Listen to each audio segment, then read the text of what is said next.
In this video, I will show you to edit text blocks and headings in Squarespace website.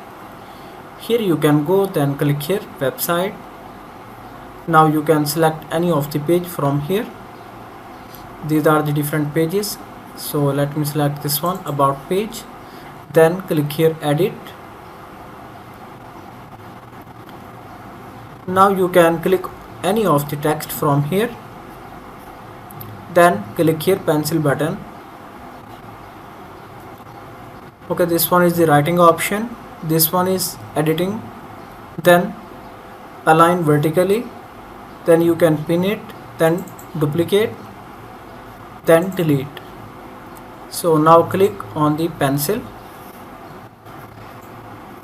Here you can see these are the options. You can add the background, you can add the background color. Okay, let me disable this one. Then you can blend, then you can make it blur. Here you can select the blur amount. Okay, after that I can disable it. Then scroll down. So these are the few options. Then click here animation. Now you need to select any of the text from here. Then select the heading style, H1, H2, H3.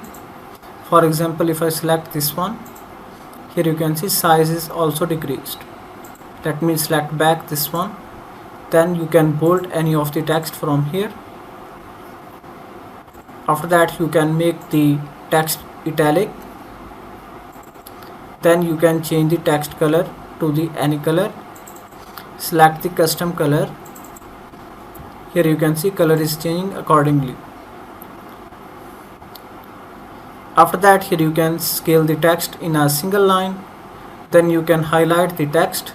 Here you can use different options, different styles. That looks perfect. After that, here you can change the color, you can change the thickness as well as square and round options.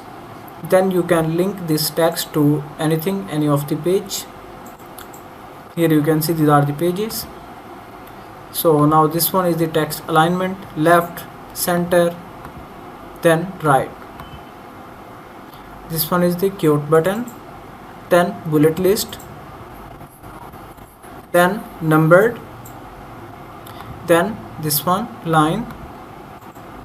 So after that, this one is the overall typography options that you can easily use in your Squarespace website.